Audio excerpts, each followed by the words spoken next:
Screen पर है, कह रहे कि भारत के लेखा नियंत्रक के लेखा परीक्षा प्रतिवेदन रिपोर्ट की जांच कौन करते हैं। देखिए आपको मालूम होना चाहिए भारत के लेखा नियंत्रक के जो लेखा परीक्षा प्रतिवेदन होते हैं, इस रिपोर्ट की जांच जो करते हैं वो साथियों लोक लेखा समिति करती है। यह बात आपको ध्यान रखना है। सही जवाब आपका ऑप्शन नंबर डी होगा। उसके बाद देखिए नियंत्रक महालेखा परीक्षक राज्य के लेखाओं संबंधी रिपोर्ट किसके समक्ष पेश करते हैं, तो ये राज्यपाल के समक्ष साथियों पेश करते हैं। आंसर आपका जो जाएगा वो ऑप्शन नंबर ए होगा। उसके बाद देखिए साथियों मैं आपको बता दूं, सबसे पहले हम लोग संविधान के वो क्वेश्चंस देखेंगे जो आपके एग्जाम के लिए इंपॉर्टेंट है। उसके बाद एक एक करके सारे विषयों को हम लोग देखेंगे। कह रहे कि भारत के महान्यायवादी की नियुक्ति किस आर्टिकल के तहत की जाती है, तो अनुच्छेद 76 के तहत ही साथियों भारत के महान्यायवादी की नियुक्ति की जाती है। Attorney general of India appoint किए जाते हैं साथियों अनुच्छेद 76 यानी कि आर्टिकल 76 के तहत। उसके बाद देखिए कहा जा रहा है कि महाधिवक्ता की नियुक्ति किस आर्टिकल के तहत की जाती है, तो अनुच्छेद 165 आप लोग याद रखेंगे, अनुच्छेद 165 के तहत ही महाअधिवक्ता की नियुक्ति की जाती है। उसके बाद देखिए कह रहे कि राज्यपाल नियुक्ति होने के लिए अर्हताएं यानी कि क्वालिफिकेशंस किस अनुच्छेद से संबंधित है।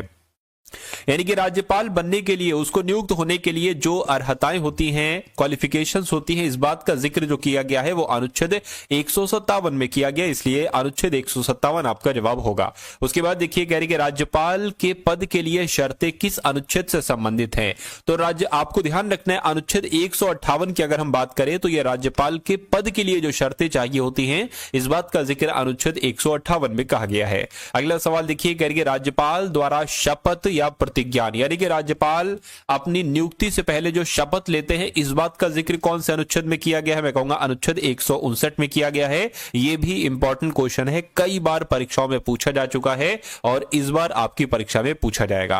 कहने कि महाधिवक्ता की नियुक्ति किसके द्वारा की जाती है, यानी कि कौन करते हैं महाधिवक्ता की नियुक्ति, मैं कहूंगा राज्यपाल साहब ही महाधिवक्ता की नियुक्ति करते हैं। उसके बाद देखिए पंचायती राज को संवैधानिक दर्जा किस संशोधन द्वारा दिया गया था, तो आपको मालूम होना चाहिए 73वां संविधान संशोधन की अगर बात करें तो इसके द्वारा ही पंचायती राज को संवैधानिक दर्जा दिया गया था। यह आपको ध्यान रखना है, क्वेश्चन बहुत इंपॉर्टेंट था।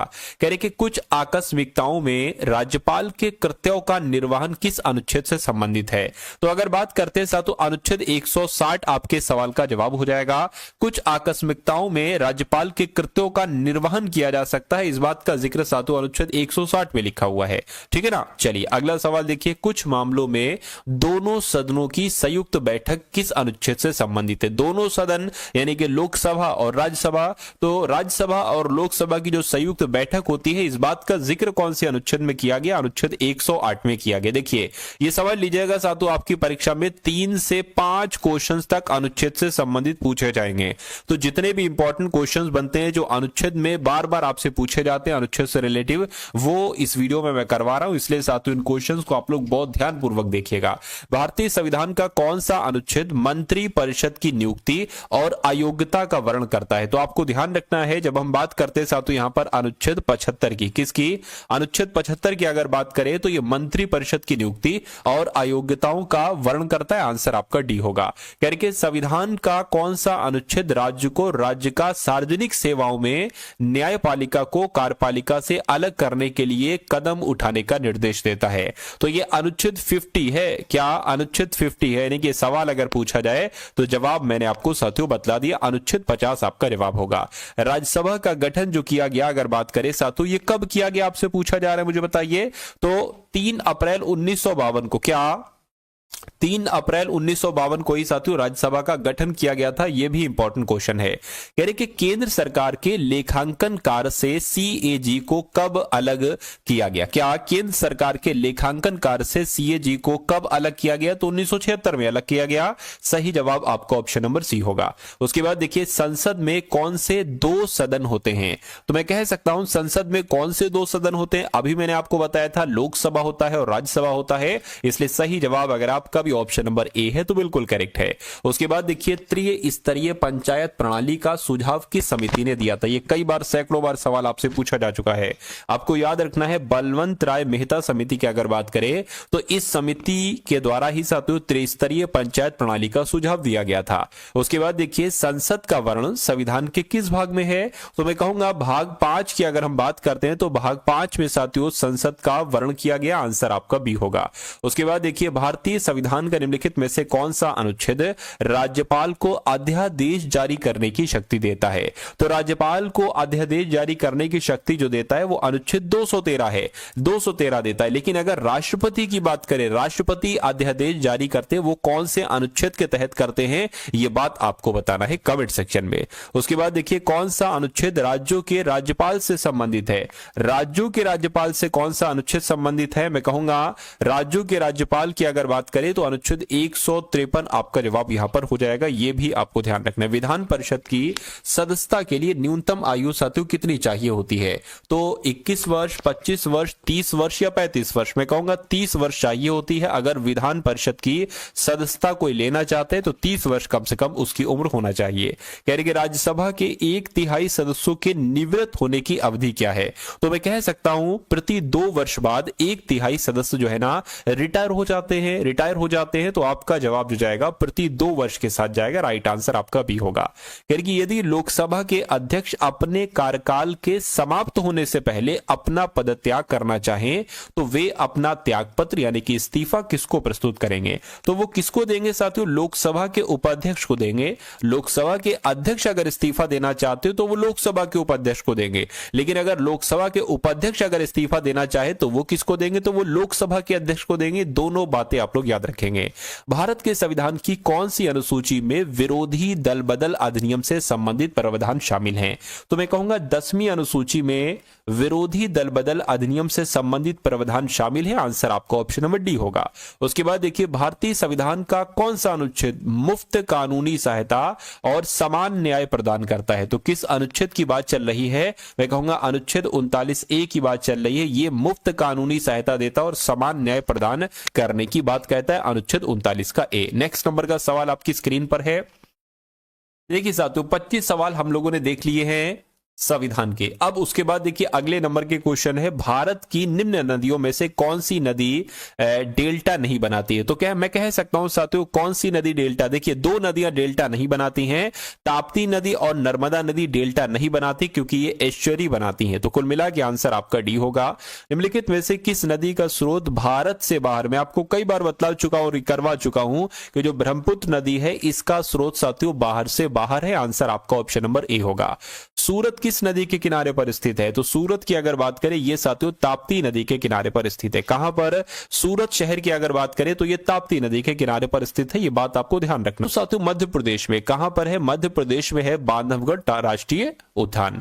उसके बाद देखिए निम्नलिखित विकल्पों में से भारत का सबसे व्यस्त अंतरराष्ट्रीय बंदरगाह कौन सा है? तो मैं कहूंगा मुंबई बंदरगाह की अगर हम बात करते हैं तो मुंबई बंदरगाह यह भारत का सबसे व्यस्त अंतरराष्ट्रीय बंदरगाह है। उसके बाद देखिए कह रहे कि अंडमान निकोबार द्वीप समूह, अंडमान निकोबार द्वीप में जो गद्दीदार चोटी है ये कहां पर स्थित है, यानी कि सैडल पीक कहां पर स्थित है? तो ये उत्तरी अंडमान में स्थित है। कहां पर? सैडल पीक की अगर बात करें या गद्दीदार चोटी की बात करें ये उत्तरी अंडमान में स्थित है। अगला देखिए भारत का क्षेत्रफल पाकिस्तान से लगभग साथियों क्या है? क्या कितना गुना बड़ा है? भारत का क्षेत्रफल पाकिस्तान से कितना गुना बना है? मैं कहूंगा 4 गुना बड़ा है, ठीक है ना, 4 गुना बड़ा है ना, यानी कि भारत का 1/4 हिस्सा साथियों पाकिस्तान के पास है। भारत में सबसे ऊंची चोटी कौन सी है मुझे बताइए? तो मैं कह सकता हूं comet, Nanda Devi, केटू Godwin Austin जो है ना ये भारत में सबसे ऊंची चोटी है। सबरीवाला मंदिर निम्नलिखित में से किस राज्य में स्थित है? तो ये पता साथियों कहां पर स्थित है? ये केरल में स्थित है, आंसर आपका ऑप्शन नंबर सी होगा। उसके बाद देखिए माउंट आबू जो एक पर्वतीय स्थल है कौन सी पर्वत श्रृंखला पर स्थित है? तो ये साथियों अरावली पर्वत श्रृंखला पर स्थित है, राइट आंसर आपका ऑप्शन नंबर सी होगा। उसके बाद देखिए साथियों अगला सवाल आपकी स्क्रीन पर कह रहे कि भारत का सबसे बड़ा संघ राज्य क्षेत्र कौन सा है। तो कौन सा है साथियों, मैं कहूंगा अंडमान निकोबार द्वीप समूह की अगर बात करें तो ये सबसे बड़ा संघ राज्य क्षेत्र है, यानी कि सबसे बड़ा केंद्र शासित प्रदेश है। कुल्लू घाटी किसके बीच स्थित है साथियों बताइए, लद्दाख और पीर पंजाल के बीच। मैं कहूंगा बिल्कुल साथियों लद्दाख और पीर पंजाल के बीच ही कुल्लू घाटी स्थित है। भारत में निम्नलिखित में से कौन सा शहर स्वर्ण चतुर्भुज मार्ग नेटवर्क में स्थित नहीं है। तो कौन सा साथियों स्थित है, कोलकाता, मुंबई, नई दिल्ली स्थित है लेकिन चंडीगढ़ स्थित नहीं है। तो यही आपका जवाब हो जाएगा। सियाचिन ग्लेशियर पर विवाद किसके बीच है। तो किसके बीच है साथियों, इंडिया और चाइना के बीच, इंडिया और अफगानिस्तान के बीच, भारत और पाकिस्तान। बिल्कुल साथियों इंडिया और पाकिस्तान के बीच सियाचिन ग्लेशियर पर विवाद है। आंसर आपका सी होगा। कह रहे कि तुइरियाल हाइड्रो पावर प्रोजेक्ट किस राज्य में स्थित है। तो आपको मालूम होना चाहिए साथियों मिजोरम में स्थित है। मिजोरम आपके सवाल का जो होगा वो बिल्कुल सही जवाब हो जाएगा। अगला सवाल देखिए, यूरोपा किसका प्राकृतिक उपग्रह है। तो आपकी परीक्षा में आ सकता है, आपको ध्यान रखना है यूरोपा ये बृहस्पति का एक प्राकृतिक उपग्रह है। आंसर आपका सी होगा। कौन सा राज्य बावड़ियों के लिए प्रसिद्ध है बताइए। तो मैं कहूंगा गुजरात राज्य की अगर बात करें तो यह साथियों बावड़ियों के लिए प्रसिद्ध है। उसके बाद देखिए निम्नलिखित में से किसे पर्वतों का सागर कहा जाता है। तो पर्वतों का सागर पता किसे कहा जाता है साथियों, ब्रिटिश कोलंबिया को कहा जाता है पर्वतों का सागर। सही जवाब आपका ऑप्शन नंबर बी होगा। सूर्य का अनुमानित व्यास पृथ्वी के व्यास से कितना गुना है। आपको मालूम होना चाहिए 109 गुना है। क्या सूर्य का जो व्यास है ये पृथ्वी के व्यास से 109 गुना है। राइट आंसर आपका ऑप्शन नंबर बी होगा। उसके बाद देखिए गैंडे के लिए प्रसिद्ध अभ्यारण्य कौन सा है और यह राज्य में स्थित है कौन से। तो मैं कह सकता हूं साथियों गैंडों के लिए प्रसिद्ध अभ्यारण्य जो है वो गिर अभ्यारण्य है, काजीरंगा है, ठीक है ना, या रणथंभौर है या कार्बेट है। मैं कहूंगा काजीरंगा है बिल्कुल। और ये कहां पर स्थित है, तो ये असम में स्थित है। तो असम आपके सवाल का बिल्कुल सही जवाब होगा, यानी कि ऑप्शन नंबर बी वाला। निम्नलिखित में से 1000 झीलों का देश किसे कहा जाता है। तो फिनलैंड को साथियों। क्या फिनलैंड की अगर बात करें, फिनलैंड को 1000 झीलों का देश कहा जाता है। सौर मंडल का सर्वाधिक गर्म ग्रह कौन सा है। मैं कहूंगा शुक्र ग्रह की अगर बात करें तो शुक्र ग्रह सर्वाधिक गर्म ग्रह पूरे सौर मंडल का। निम्नलिखित में से कौन सा एक जल में घुलनशील विटामिन है। जल में घुलनशील विटामिन विटामिन बी और विटामिन सी होते हैं। तो यहां पर विटामिन बी तो नहीं है लेकिन सी है। तो जल में घुलनशील विटामिन सी होता है। अगला देखिए कह रहे कि किसकी गति प्रकाश की गति के बराबर होती है। प्रकाश की गति के बराबर मैं कहूंगा साथियों देखिए एक्स किरणों की भी गति होती है और उसके अलावा साथियों गामा किरणों की भी होती है और पराबैंगनी किरणों की भी होती है। यानी कि इन सभी का जवाब जो होगा इस सवाल का ये उपयुक्त सभी हो जाएगा। राइट आंसर आपका ऑप्शन नंबर डी होगा। चलिए उसके बाद देखिए अगले नंबर का सवाल है आपकी स्क्रीन पर। उसके बाद देखिए साथियों अगला सवाल आपकी स्क्रीन पर है। आपसे कहा जा रहा है कि मानव के कुल रक्त आयतन में प्लाज्मा का प्रतिशत कितना होता है। तो आपको मालूम होना चाहिए साथियों लगभग अगर बात करें 55% होता है। आंसर आपका सी होगा। जीवाणु यानी कि बैक्टीरिया कौन सी बीमारी पैदा करने वाले जीव हैं। तो ये साथियों मलेरिया, एड्स, गलसुआ, यक्षमा, तपेदिक यानी कि यक्षमा तपेदिक साथियों ये जीवाणु बैक्टीरिया की वजह से ही होता है। उसके बाद देखिए काला ज्वर का संचरण होता है। काला जार ज्वर का संचरण होता है। तो मैं कहूंगा साथियों के सिकता मक्खी के काटने से होता है। बिल्कुल साथियों सिकता मक्खी के काटने से ही होता है। उसके बाद देखिए निम्नलिखित में से कौन सा एक अग्निशामक में प्रयुक्त होता है। तो जो खाने का सोडे की अगर बात करें तो ये एक अग्निशामक के रूप में प्रयोग होता है। राइट आंसर आपका ए होगा। मनुष्य को सबसे अधिक जरूरत होती है किस चीज की होती है। विटामिन की, प्रोटीन की, कार्बोहाइड्रेट्स की या वसा की। प्रोटीन की सबसे अधिक जरूरत होती है साथियों मनुष्य को। उसके बाद देखिए इंसुलिन की कमी के कारण होने वाला रोग कौन सा है। तो इंसुलिन की कमी के कारण तो तो डायबिटीज हो जाती है। राइट आंसर आपका भी होगा। अगला सवाल आपकी स्क्रीन पर है किस ताप पर H2O का घनत्व अधिकतम होता है। तो मैं कह सकता हूं साथियों अगर बात करते हैं 39.2 डिग्री फ़ारेनहाइट तापमान पर साथियों H2O का घनत्व अधिकतम होता है। आंसर आपका भी होगा। निम्नलिखित में से कौन स्तनधारी नहीं है। तो कौन स्तनधारी नहीं है साथियों ये आपसे कुल मिला के यहां पर पूछा जा रहा है। फटाफट आप लोग मुझे बताइए। चलिए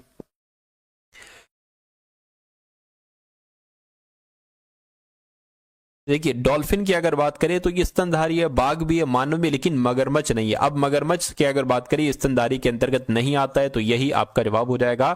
ये तो सरीसृप वर्ग के अंतर्गत आता है। जब लोहे में जंग लगता है तो उसका भार के साथ क्या होता है, बढ़ता है, घटता है या उतना ही रहता है? तो जंग लगने पर साथियों लोहा बढ़ जाता है। आंसर आपका ए है। आंसुओं में कौन सा पदार्थ घुला रहता है? आपको मालूम होना चाहिए साथियों, सामान्य नमक घुला रहता है आंसुओं में। आंसर आपका ऑप्शन नंबर ए होगा। अगला देखिए, निम्नलिखित में से कौन सी गैस फलों को कृत्रिम रूप से पकाने में प्रयोग की जाती है? तो अगर बात करते हैं एसिटिलोन गैस की, एसिटिलीन गैस की अगर बात करें तो यह गैस फलों को कृत्रिम रूप से पकाने में मदद करती है। अगला देखिए, इंसुलिन की खोज सातु किसके द्वारा की गई थी? फटाफट आप लोग मुझे बताइए। सातु देखिए, मैंने आपके लिए कई सारी क्लासेस तैयार की थी, ठीक है ना, और ये भी एक क्लास तैयार कर रहा हूं। मेरा मानना है कि अगर आपका एग्जाम, जैसे कि आप सभी को पता है कि 25 अप्रैल से सातु आपकी परीक्षाएं हैं, यानी कि 25 अप्रैल और 2-3 दिन और आपकी परीक्षा चलेगी। तो कुल मिला के अगर बात करें, अगर आप वाकई में इस पेपर को अंतिम रूप से पास करना चाहते हैं, क्योंकि बहुत सारे बच्चे तैयारी कर रहे हैं और वो 2 नंबर से रह जाएंगे, 3 नंबर से, 4 नंबर से, 5 नंबर से, 10 नंबर से रह जाएंगे। लेकिन मेरा कहना यह है, मेरी बात अगर आप मानते हैं तो आप ऐसे तैयारी ना करिए कि भाई अगर मान लीजिए 100 में से 60 वाला पास है तो आप इतनी तैयारी कर लीजिए कि 60 नंबर आ जाए। आप इसको छोड़ दीजिए, आप पूरा पेपर करने की कोशिश कीजिए। अगर पूरा नहीं कर सकते तो 90% पेपर को करने की कोशिश कीजिए। आप उस हिसाब से चलिए, क्योंकि आप जब इतनी तैयारी, इतना टारगेट लेकर चलेंगे तब आपके कहीं ना कहीं साथियों 84%, 85% आ पाएंगे। मतलब परसेंट का मतलब है 100 में से 84 सवाल, 85 सवाल आपके ठीक हो पाएंगे। तो आप 90% की साथियों तैयारी लेकर चलिए, क्योंकि जितना बड़ा टारगेट होता है, जितना बड़ा उद्देश्य होता है, उतनी बड़े लेवल पर मेहनत की जाती है ना। अगर आप ग्रुप डी एग्जाम की मान तैयारी कर रहे हैं तो आप उस हिसाब से तैयारी करेंगे, उतने घंटे पढ़ेंगे। लेकिन अगर कोई सोचता है मैं आईएएस की तैयारी कर रहा हूं तो वो उस हिसाब से पढ़ता है, उसमें उतनी ही ज्यादा एनर्जी आ जाती है। सब सोच का कमाल होता है। ग्रुप डी अगर सोच लिया तो कम पढ़ोगे, पढ़ने का मन ही नहीं करेगा, लेकिन आईएएस का सोच लोगे तो कम से कम अच्छे तरीके से आप पढ़ोगे, पूरी लगन के साथ पढ़ोगे। तो इसलिए आप इसको ये मत करिए कि 60-65% में सिलेक्शन हो जाएगा। आप 90% की तैयारी कीजिए। बस इतनी विनती मैं आपसे करता हूं। इतना अगर आप करते हैं और हमारी डेली वाली साथियों क्लास जो आप लेते हैं, जिसमें 100 क्वेश्चन आपको जीके के करवाए जाते हैं प्लस करंट अफेयर करवाए जाते हैं, इसको अगर आप लेते हैं तो मेरा मानना है कि आप इस एग्जाम को बड़े ही आराम से क्रैक कर ले जाएंगे। ठीक है ना। चलिए, तो अब बात करते हैं 62वें नंबर सवाल की। इंसुलिन की खोज किसके द्वारा की गई थी? आपको मालूम होना चाहिए, यह फ्रेडरिक बेंटिंग के द्वारा ही साथियों इंसुलिन की खोज की गई थी। अगला देखिए साथियों, आपकी स्क्रीन पर है। साथियों मैं कहूंगा आपसे, अगर आपने वीडियो को अभी तक लाइक नहीं किया है तो बिना कहे वीडियो को लाइक कर दिया करिए। डेली आपसे कहना साथियों अच्छा नहीं लगता है। और चैनल पर आप लोग नए हैं तो अगर वाकई में यूपी होमगार्ड भर्ती में सिलेक्शन लेना चाहते हैं तो इस चैनल को टच में रहिए। भले जब जॉब आपकी लग जाए, जब इसको अनसब्सक्राइब कर देना, लेकिन अभी के लिए साथियों इसको सब्सक्राइब कर लीजिए। नीचे लिखी कौन सी प्रक्रिया वायु को प्रदूषित नहीं करती है? तो वायु को प्रदूषित, देखिए सूखी लकड़ी जब जलती है तो ये वायु को प्रदूषित करती है। प्रकाश संश्लेषण की अगर बात करें, इससे कोई दिक्कत नहीं है, वायु प्रदूषित नहीं होती है। अंगारों का प्रयोग तब भी वायु प्रदूषित होती है और घटनाशकों का प्रयोग होता है। मैं कहूंगा प्रकाश संश्लेषण से साथियों कोई नुकसान नहीं होता है। ये आपको यहां पर साथियों ध्यान रखना है। किस रक्त समूह के व्यक्तियों को सार्वभौमिक दाता यानी कि यूनिवर्सल डोनर कहा जाता है? तो मैं कहूंगा ब्लड ग्रुप ओ की अगर बात करते हैं, ब्लड ग्रुप ओ को ही साथियों यूनिवर्सल डोनर अर्थात सार्वभौमिक दाता कहा जाता है। अगला सवाल आपकी स्क्रीन पर है, करेंगे अल्टीमीटर से क्या नापते हैं साथियों? वायुमंडलीय दबाव मापते हैं या भूतल की ऊंचाई मापते हैं? तो मैं कहूंगा भूतल से ऊंचाई मापते हैं अल्टीमीटर के द्वारा। आंसर आपका बी है। उसके बाद देखिए, किसी वस्तु की सभी स्थितियों के लिए कौन आभासी व सीधा प्रतिबिंब बनाता है? तो कौन है साथियों? मैं कहूंगा उत्तल लेंस, अवतल लेंस, अवतल लेंस और उत्तल लेंस, ये आपका जवाब होगा। और बी और सी कहां पर लिखा हुआ है? बी और सी आपका ऑप्शन नंबर डी में लिखा हुआ है। नेक्स्ट नंबर का सवाल देखिए, निम्नलिखित में से विद्युत चुंबकीय तरंगों में से किसकी तरंग दैर्घ्य अधिकतम होती है? तो किसकी अधिकतम होती है साथियों? एक्स किरणों की, गामा किरणों की, परावैंगनी किरणों की, अवरक्त किरणों की? अवरक्त किरणों की होती है। विद्युत चुंबकीय तरंगों में से अवरक्त तरंगों की तरंग दैर्घ्य अधिकतम होती है। आंसर आपका डी होगा। अगला देखिए, कहा जा रहा है आपसे कि अश्रु गैस का रासायनिक नाम क्या है, तो मैं कह सकता हूं कि अल्फा क्लोरो एसिटोफिनोन है। बिल्कुल सही साथियों, अल्फा क्लोरो एसिटोफिनोन ही अश्रु गैस का रासायनिक नाम है। आंसर आपका ए होगा। गैल्वेनोमीटर के द्वारा क्या पता लगाया जाता है साथियों, तो धारा का साथियों पता लगाया जाता है ना। गैल्वेनोमीटर की अगर बात करें तो इसके द्वारा धारा का पता लगाया जाता है, ये बात आप लोग यहां पर याद रखेंगे। उसके बाद देखिए अगला सवाल है, कह रहे कि लार ग्रंथियों द्वारा निम्नलिखित में से कौन सा एंजाइम उत्पादित होता है, तो कौन सा एंजाइम उत्पादित होता है, टाइलिन नामक एंजाइम उत्पादित होता है लार ग्रंथियों द्वारा, यह बात आपको ध्यान रखना है। आंसर आपका भी होगा। वनस्पति तेलों को घी में परिवर्तित किया जाता है, ऊष्मा उपचार के द्वारा किया जाता है, हाइड्रोजनीकरण द्वारा किया जाता है। बिल्कुल सही साथियों, हाइड्रोजनीकरण के द्वारा ही वनस्पति तेलों को घी में परिवर्तित किया जाता है। निम्नलिखित में से कौन सी एक मिश्र धातु है, तो मिश्र धातु आपसे पूछी जा रही, जस्ता, स्टील, सीसा, एल्यूमिनियम। तो स्टील की अगर बात करें तो ये एक मिश्र धातु है। उसके बाद देखिए निम्नलिखित में से कौन बायोगैस यानी कि गोबर गैस का एक प्रमुख घटक है, तो गोबर गैस का प्रमुख घटक एसिटिलीन तो नहीं है, ईथन भी नहीं है, एथिलीन भी नहीं है, मीथेन है।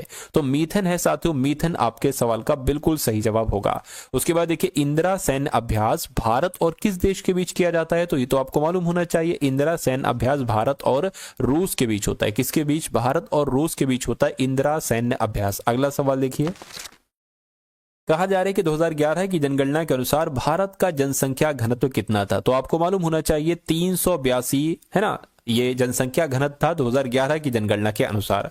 भारत में लागू की गई अंतिम पंचवर्षीय योजना कौन सी थी, तो कौन सी थी साथियों, 12वीं थी। ये बात आप लोग भी जानते हैं और जिनका भी आंसर ऑप्शन नंबर सी है तो बिल्कुल करेक्ट है। अंतर्राष्ट्रीय महिला दिवस साथियों कब मनाया जाता है, तो 8 मार्च को मनाया जाता है अंतर्राष्ट्रीय महिला दिवस।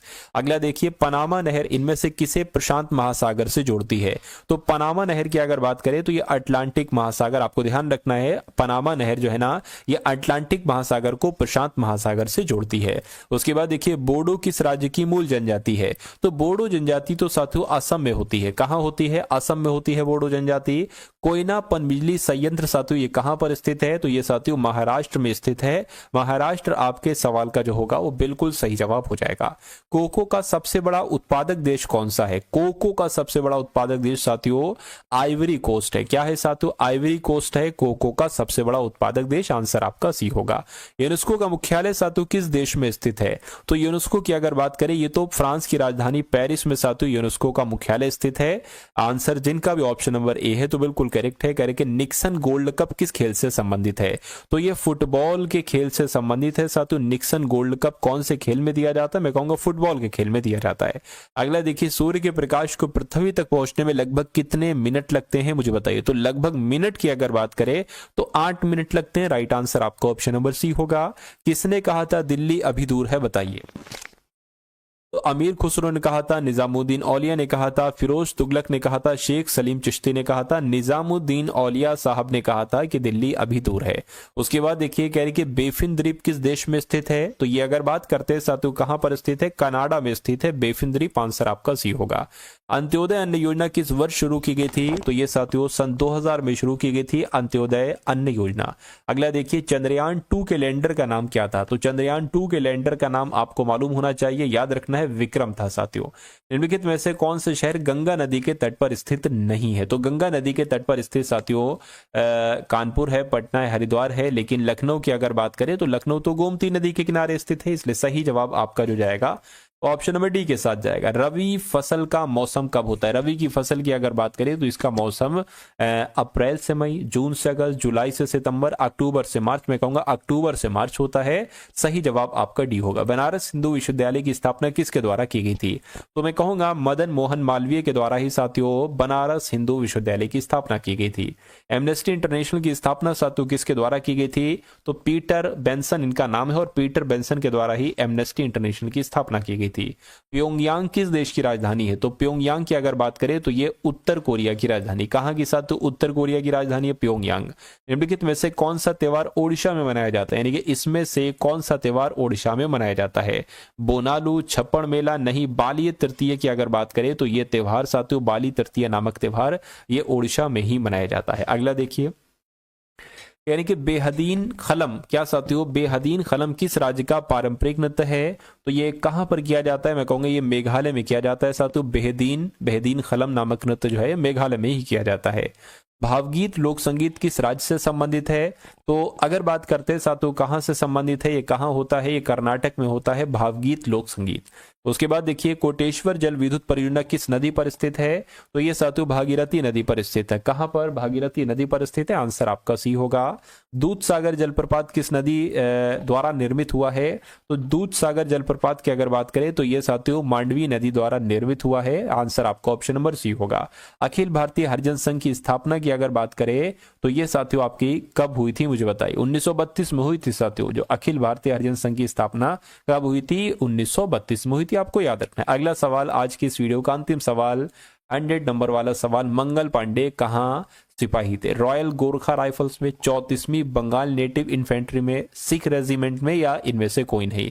तो इस बात का जवाब साथियों आपको कमेंट सेक्शन में देना है कि क्या इस सवाल का जवाब आपका हो सकता है ऑप्शन नंबर ए, बी, सी या डी। चलिए देखिए साथियों ये आपके 100 सवाल पूरे हो चुके हैं, ठीक है ना। डेली मैं आपको 100 क्वेश्चंस की एक क्लास देता हूं, तो ये क्लास आपको साथियों डेली करना है हर हालत में। आप कुछ भी हो, कहीं हो, आउट ऑफ सिटी हो, आपकी थोड़ी बहुत तबीयत में है ना, तबीयत थोड़ी सी अगर आपकी दिक्कत कर रही तब भी आपको एक क्लास लेना है, यानी कि कुछ हो जाए। जय हिंद साथियों। आप तो आज की इस वीडियो में एसएससी जीडी के एग्जाम को हम बहुत अच्छे तरीके से कवर करेंगे। पूरे सिलेबस के सभी टॉपिक को साथियों यहां पर कवर किया गया है और मैं कहूंगा सभी के सभी चुनिंदा क्वेश्चंस हैं, चाहे साथियों हिंदी की बात करें या चाहे GK GS plus current affair की बात करें या रीजनिंग की बात करें या मैथ की बात करें। तो अगर आप चाहते हैं साथियों इस बार अपना सिलेक्शन लेना एसएससी जीडी के एग्जाम में, तो मैं कहूंगा इन सभी चुनिंदा क्वेश्चंस को आप देख कर जाइएगा, क्योंकि यहां से आपको डायरेक्ट साथियों एग्जाम में आपके क्वेश्चंस देखने को मिलेंगे। तो सबसे पहले साथियों हर बार की तरह हिंदी के पूरे साथियों 20 क्वेश्चंस लिए और मैं कहूंगा इसमें साथियों 10 से 12 क्वेश्चन आपको बिल्कुल सही करना है। और उसके बाद साथियों जीएस हम लोग देखेंगे, प्लस करंट अफेयर देखेंगे, फिर रीजनिंग होगी और फिर साथियों मैथ होगी। तो पहला सवाल आपकी स्क्रीन पर है, कह रहे के सही वर्तनी वाला शब्द चुनिए। तो दीक्षा कैसे लिखा जाता है? जैसे ऑप्शन नंबर डी में दीक्षा लिखा हुआ है ना, ऐसे लिखा जाता है। उसके बाद देखिए कह रहे के केवल फलों पर जीवन निर्वाह करता है, उसको क्या कहा जाता है मुझे बताइए। देखिए यहां पर अगर हम लोग बात करते हैं साथियों, जब हम बात करते हैं साथियों किसकी, शाकाहारी की जब हम बात करते हैं तो शाकाहारी किसे कहा जाता है? जो अन्न वगैरह खाए या साग सब्जी वगैरह खाए ना, तो उसको शाकाहारी कहा जाता है। अगर हम अल्पाहारी की साथियों बात करते हैं, जो अल्प का मतलब होता है कम, जो कम भोजन करता है ना, कम भोजन करने वाले को साथियों क्या कहा जाता है? अल्पाहारी कहा जाता है। और अन्नहारी की अगर हम बात करते हैं, जो अन्न खाता है उसको अन्नहारी कहा जाता है। लेकिन फलाहारी की जब हम बात करते हैं तो केवल फलों जो अपना जीवन व्यतीत करता है यानी कि सिर्फ फल खाता है उसको फलाहारी कहा जाता है। इस प्रकार से इनका आंसर यहां पर ऑप्शन नंबर डी बिल्कुल करेक्ट है। उसके बाद देखिए साथियों कह रहे कि इहलोक का विलोम आपको बताने क्या होता है, तो इहलोक का विलोम क्या होगा? परलोक होगा। राइट आंसर आपका ए हो जाएगा। उसके बाद देखिए साथियों नेक्स्ट नंबर का सवाल है, कह रहे कि कमल का समानार्थी शब्द इसमें से क्या होगा? तो आप सभी लोग जानते हैं कि कमल का समानार्थी क्या हो जाएगा? पयोज हो जाएगा। सही वर्तनी वाले शब्द का आपको चयन करना है, यानी कि लक्ष्मण आपको बताना है कि कैसे लिखा जाता है। तो मैं कहूंगा जैसे ऑप्शन नंबर ए में लिखा हुआ है ना लक्ष्मण साथियों, बिल्कुल ऐसे लिखा जाता है। राइट आंसर आपका ऑप्शन नंबर ए हो जाएगा। अगला सवाल है करके दिए गए वाक्य के किस भाग में त्रुटि, यानी कि देखिए वह सीढ़ियों से ऊपर चढ़ गया। अब आपको यह बताना है कि इसमें कौन से भाग में कहां पर दिक्कत आपको लग रही है। मैं कहूंगा कि ये सीढ़ियों ऐसे नहीं लिखा जाता है, तो भैया कैसे लिखा जाता है सीढ़ियों, ये भी मैं आपको बता देता हूं साथियों। सीढ़ियों कुछ ऐसे लिखा जाता है, तो ऐसे लिखा जाता है। तो आपका दिक्कत कहां पर है? मैं कहूंगा ऑप्शन नंबर डी वाले में दिक्कत, और यही आपका बिल्कुल करेक्ट आंसर है। कह के मन में टकराहट उत्पन्न होने से मैं कोई निर्णय न कर सका, या मन में द्वंद्व उत्पन्न होने से, या मन में संघर्ष उत्पन्न होने से, या मन में युद्ध होने से। मैं कहूंगा ये दो नहीं होंगे, टकराहट भी नहीं होगा, द्वंद्व साथियों आपका बिल्कुल करेक्ट आंसर हो जाएगा। साथियों अगला सवाल देखिए, कह रहे कि कौन सा विलोम युग्म सही नहीं है, मुझे बता दीजिए कौन सा विलोम युग्म साथियों सही नहीं है, फटाफट बताइए। देखिए यौगिक का विलोम तो अयौगिक होता है, ये तो बिल्कुल सही है। लचीला का विलोम साथियों कड़ा होता है, बिल्कुल सही है। उसके अलावा यौवन का साथियों वार्धक्य होता है, मैं कहूंगा बिल्कुल सही है। लेकिन योगी का विलोम वियोगी नहीं होता है। क्या होता है साथियों? योगी का विलोम भोगी होता है। तो मैं कहूंगा कौन सा सुमेलित नहीं है? ऑप्शन नंबर डी वाला सुमेलित नहीं है। नहीं है तो यही आपका बिल्कुल करेक्ट आंसर हो जाएगा। चलिए भाई अब उसके बाद देख लीजिए नेक्स्ट नंबर का सवाल है आपकी स्क्रीन पर, कह रहे कि आकाश को चूमने वाला, इसके लिए एक शब्द क्या होगा? तो उसको साथियों गगनचुंबी कहा जाएगा। क्या कहा जाएगा? आकाश को चूमने वाले को गगनचुंबी कहा कहा जाएगा, आंसर आपका जाएगा सी के साथ। अगला सवाल है करके सही वर्तनी मुझे बताइए कि सही वर्तनी कौन से शब्द की है। तो यहां पर उत्कृष्ट कैसे लिखा जाता है, मैं कहूंगा जैसे आपका ऑप्शन नंबर ए में लिखा हुआ है ना, ऐसे साथियों उत्कृष्ट लिखा जाता है। अगला सवाल है करके रंग लाना, इस मुहावरे का मतलब क्या होता है बताइए। देखिए, परिवर्तन होना नहीं, धाक जमना नहीं, रंग लाने का मतलब होता है प्रभाव उत्पन्न होता होना। इसलिए सही जवाब अगर आपका है ऑप्शन नंबर सी तो बिल्कुल करेक्ट है। नेक्स्ट नंबर का सवाल है, कहने के मुझे ग्लानि है कि मैं आपकी दावत में सम्मिलित नहीं हो सकूंगा, या मुझे खेद है, या मुझे शौक है, या मुझे हर्ष है। तो मैं कहूंगा कि इस खाली जगह में आपका खेद शब्द बिल्कुल सही तरीके से आ जाएगा। मैं कहूंगा कि मुझे खेद है कि मैं आपकी दावत में सम्मिलित नहीं हो सकूंगा। अगला सवाल है करके सही वर्तनी वाला शब्द मुझे बता दीजिए कि सही। देखिए, पदार्थ की जब हम बात करते हैं तो पदार्थ कैसे लिखा जाता है, पदार्थ आपका ऐसे लिखा जाता है, और ऐसे कौन से ऑप्शन में लिखा हुआ है, ऑप्शन नंबर सी में लिखा हुआ है। नेक्स्ट नंबर का सवाल है कह के हिमालय का समानार्थी मुझे बता दीजिए। तो हिमालय को तो साथियों बहुत सारे, देखिए हिमालय को यहां पर नगराज भी कहा जाता है। क्या हिमालय को नगराज भी कहा जाता है? हिमालय को साथियों हिमगिरी भी कहा जाता है। क्या कहा जाता है? हिमालय को हिमगिरी भी कहा जाता है, और हिमालय को पर्वतराज भी कहा जाता है। क्या साथियों, हिमालय को पर्वतराज भी कहा जाता है। तो मैं कहूंगा नगराज आपका बिल्कुल करेक्ट आंसर हो जाएगा। उसके बाद देखिए, राम खूब कसरत करता है क्योंकि वह पहलवान बन जाए, या इसलिए वो पहलवान बन जाए ताकि वो पहलवान बन जाए, या इससे वो पहलवान बन जाए। मैं कहूंगा राम खूब कसरत करता है ताकि वो पहलवान बन जाए। तो यहां पर ताकि शब्द आना चाहिए, इसलिए राइट आंसर आपका ऑप्शन नंबर सी के साथ जाएगा। उसके बाद देखिए, दिए गए शब्द का विलोम आपसे पूछा जा रहा है, यानी कि छली का आपको बताना है साथियों विलोम क्या हो जाएगा। तो छली की अगर बात करें, छली का विलोम क्या होगा? छली का विलोम साथियों निश्चल हो जाएगा। इसलिए जिनका भी आंसर यहां पर ऑप्शन नंबर बी है बिल्कुल करेक्ट है। निष्फल की अगर बात करें, अगर आपसे निष्फल का विलोम पूछा जाए तो आपको फल बता देना है। अगर आपसे साथियों कपटी का पूछा जाए क्या होगा विलोम, तो आपको क्या बता देना है? निष्कपट आपको बता देना है। और अगर आपसे धूर्त का विलोम पूछा जाए तो आपको साथियों भद्र बता देना है। इतनी जानकारी आपको मालूम होना चाहिए। उसके बाद देखिए साथियों, कह रहे दाहिना हाथ होना, इसका मतलब क्या होता है? धोखा देना नहीं, दुश्मन होना नहीं, बहुत सहायक होना। यानी कि अगर कोई किसी का बहुत सहायक होता है ना, तो उसको कहा जाता है भाई ये तो मेरा दाहिना हाथ है। इसलिए जिनका भी आंसर ऑप्शन नंबर किसके साथ है? ऑप्शन नंबर सी के साथ था। मैं कहूंगा आंसर आपका बिल्कुल करेक्ट था। अगला सवाल आपकी स्क्रीन पर, कह रहे किसी के पीछे पीछे चलने वाले को क्या कहा जाता है? तो मैं कहूंगा किसी के पीछे पीछे चलने वाले को अनुगामी कहा जाता है। क्या होगा राइट आंसर? आपका ऑप्शन नंबर डी होगा। जब हम बात करते हैं साथियों आगामी की, जो भविष्य में होने वाला हो ना, उसको क्या कहा जाएगा? जो भविष्य में होने वाला हो उसको आगामी कहा जाएगा। अगला सवाल है करके अनंत किसका पर्यायवाची है मुझे बताइए। तो अनंत किसका पर्यायवाची है साथियों? आकाश का पर्यायवाची है अनंत। और आकाश को क्या कहा जाता है? आकाश को साथियों अनंत कहा जाता है, नभ कहा जाता है साथियों, और उसके अलावा गगन भी कहा जाता है, और उसके अलावा अंबर कहा जाता है। तो ये आकाश के पर्यायवाची यानी कि अनंत के पर्यायवाची हैं। उसके बाद देखिए नेक्स्ट नंबर का सवाल है, तो अब आपके सामने साथियों GK GS plus current affair के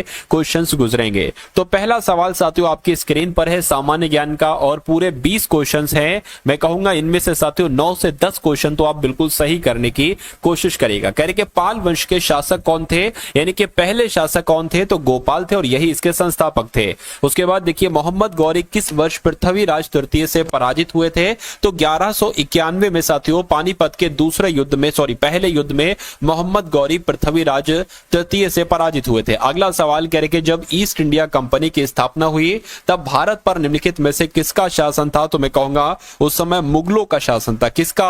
और ईस्ट इंडिया कंपनी की स्थापना कब हुई? तो 1600 में साथियों इसकी स्थापना हुई थी।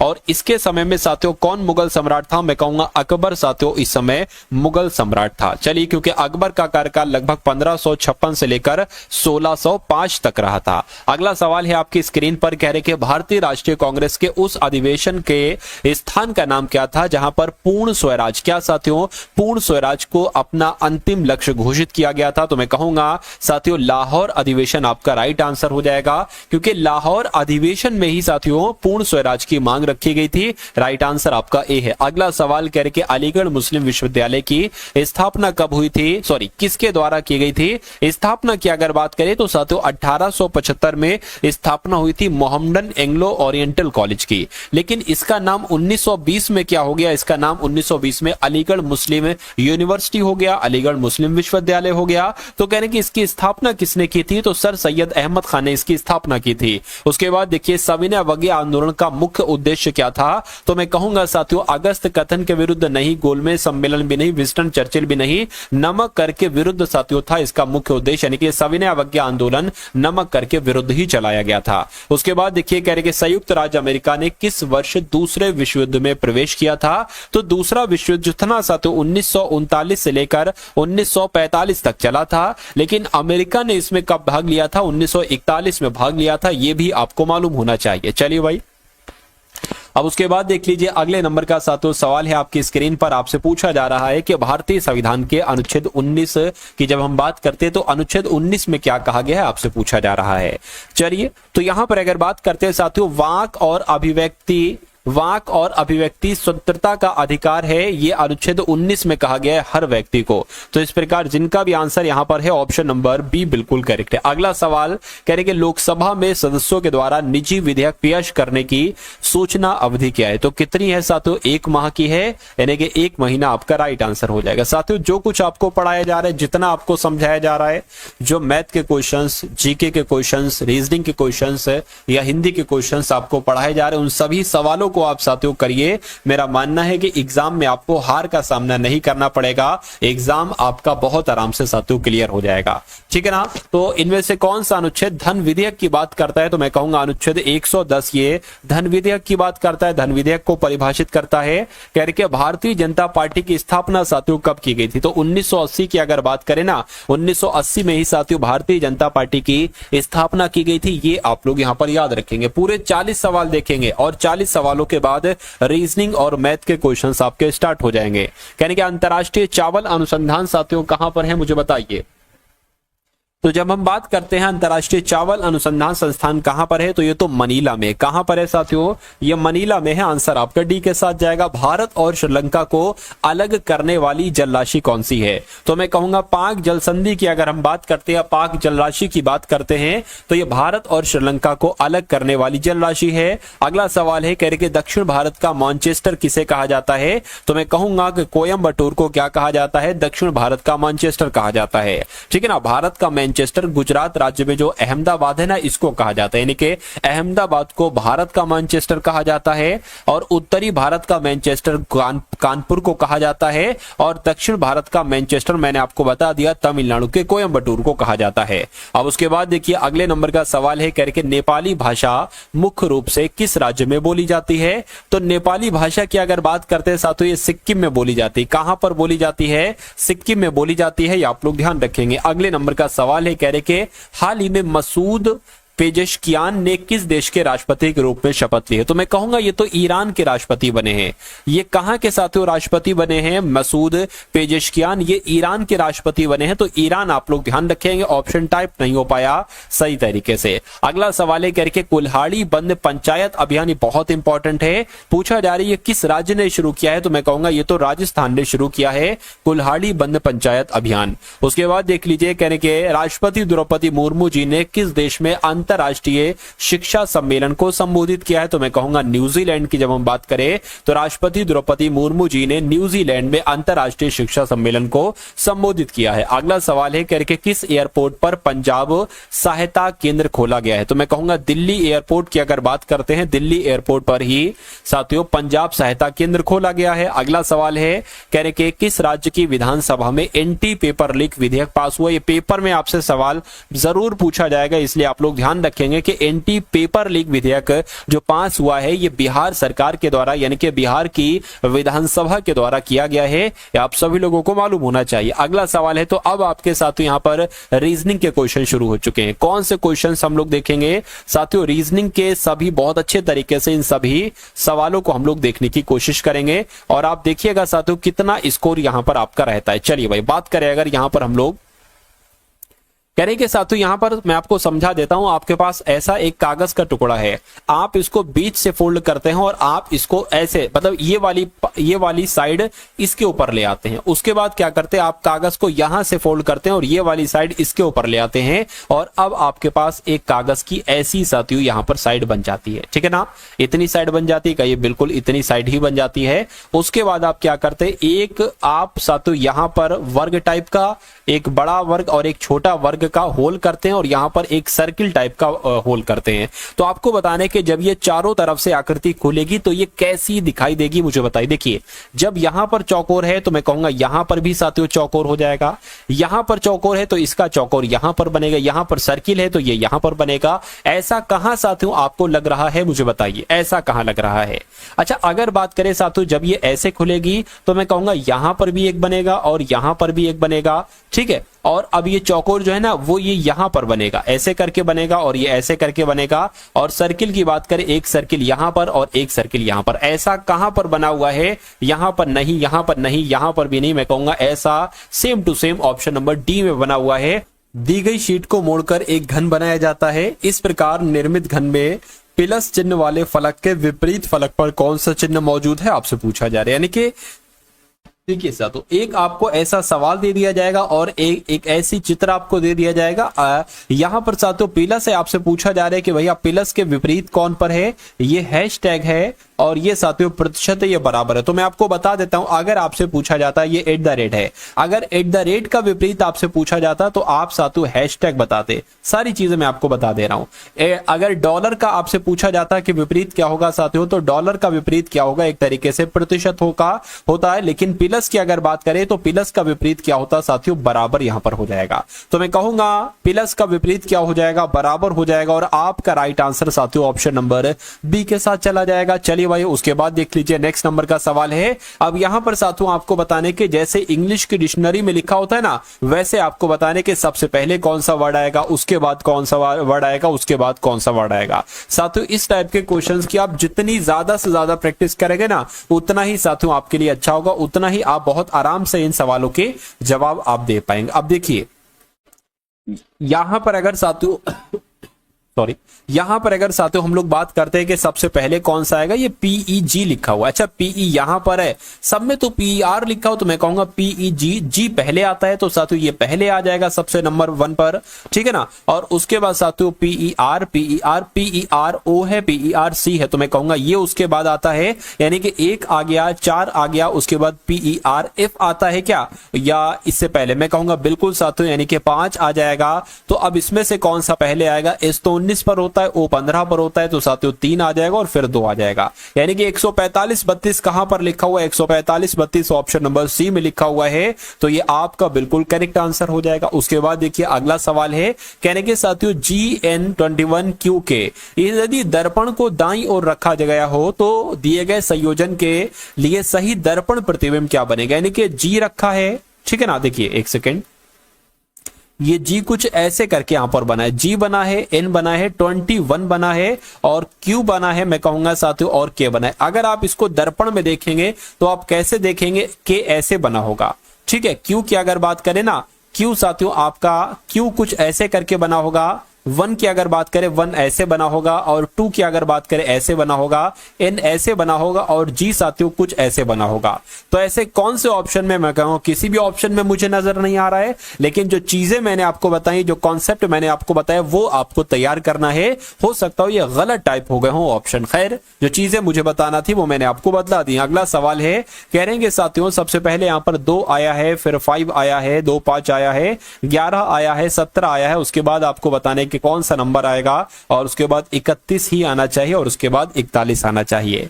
तो मैं कहूंगा ये तो मुझे सब साथियों अभाज्य संख्याएं नजर आ रही हैं। यानी कि सब कैसी संख्या है, तो सब अभाज्य संख्या है। 2 के बाद 5, 5 के बाद साथियों वैसे 7 भी आता है, लेकिन 11 है, अभाज्य संख्या है। 17 है तो 17 के बाद और 31 के बाद, यानी कि 17 के बाद देखिए 21 कोई अभाज्य संख्या नहीं है, 25 भी अभाज्य संख्या नहीं है। मैं कहूंगा 29 अभाज्य संख्या तो है, लेकिन 17 के लगभग साथियों यहाँ पर बाद देखिए 17 और 31 की अगर बात कर देना तो मैं कहूंगा साथियों ये आपका कौन सा सबसे सटीक जवाब जो बैठेगा वो 23 साथियों सबसे सटीक आपका जवाब यहां पर बैठेगा, यानी कि 17 के बाद 23 आपका आ जाएगा। ठीक है ना, चलिए कोई दिक्कत नहीं है। अब उसके बाद देख लीजिए नेक्स्ट नंबर का सवाल है आपके स्क्रीन पर, करके LAYOUT को WARRWRVDI लिखा जाता है, उसी कूट भाषा में CHETAT को क्या लिखा जाएगा मुझे बताइए। चलिए फटाफट साथियों इन सभी सवालों के आपको जवाब देना। देखिए सबसे पहले लिखा हुआ है साथियों यहाँ पर क्या, यहाँ पर लिखा हुआ है LAYOUT, उसके बाद क्या लिखा हुआ है साथियों WRRWRVDI। ठीक, अब यहां पर आप देख रहे हैं साथियों कि ये यहां से 3 बड़ा है, T 20 पर होता है, W 23 पर होता है, U 21 पर होता है साथियों, R 18 पर होता है, 3 घटा दिया गया। उसके बाद O 15 पर होता है, R 18 पर होता है, 3 बढ़ा दिया, यानी कि सबसे पहले 3 घटाया गया, सॉरी 3 बढ़ाया गया, फिर 3 घटाया गया, फिर 3 प्लस कर दिया गया, और फिर से साथियों 3 घटा दिया गया, और फिर से 3 बढ़ा दिया गया। मैं कहूंगा 3 घटाना 3 बढ़ाने वाला सिलसिला चल रहा है। तो साथियों अब देखिए यहां पर अगर बात करें कितने हैं, 6 लेटर है, 1 2 3 4 5 6, यानी कि सबसे पहले आपको 3 इसमें बढ़ाना है। तो जब K में आप 3 बढ़ाओगे तो मैं कहूंगा N आ जाएगा, जब A में 3 घटाओगे तो मैं कहूंगा साथियों कितना आ जाएगा, मेरे हिसाब से साथियों X आ जाएगा। तो NX कहां पर लिखा हुआ है, ऑप्शन नंबर बी में लिखा हुआ है, तो यही तो आपका बिल्कुल करेक्ट आंसर है। और जिनका भी आंसर यहां पर ऑप्शन नंबर बी के साथ था, मैं कहूंगा आंसर आपका बिल्कुल करेक्ट है। अगला सवाल आपकी स्क्रीन पर देखिए और बताइए राइट आंसर क्या है। कह रहे कि A का अर्थ है प्लस, ठीक है भैया, A का अर्थ प्लस है, और B का अर्थ क्या है साथियों, B का अर्थ माइनस है, और C का अर्थ गुणा है, और D का अर्थ क्या हो जाएगा, बचा भाग है, भाग ही होगा। तो दिए गए व्यंजक का मान आपसे यहां पर पूछा जा रहा है, कोई दिक्कत नहीं है। देखिए साथियों ये 36 है, 36 लिख लिया, ब्रैकेट में 15 है और 4 है, कोई दिक्कत नहीं लिख लिया, 21 है और साथियों 13 है, ये भी लिख लिया, 24 है, ठीक है ना, 24 है, उसके बाद साथियों 16 है, उसके बाद 2 है, ये भी लिख लिया। तो यहां पर अगर साथियों हम लोग बात करते हैं कैसे यहां पर क्या होगा, इतनी सी बात आपको बतलाना है, ठीक है ना। चलिए कोई दिक्कत नहीं है।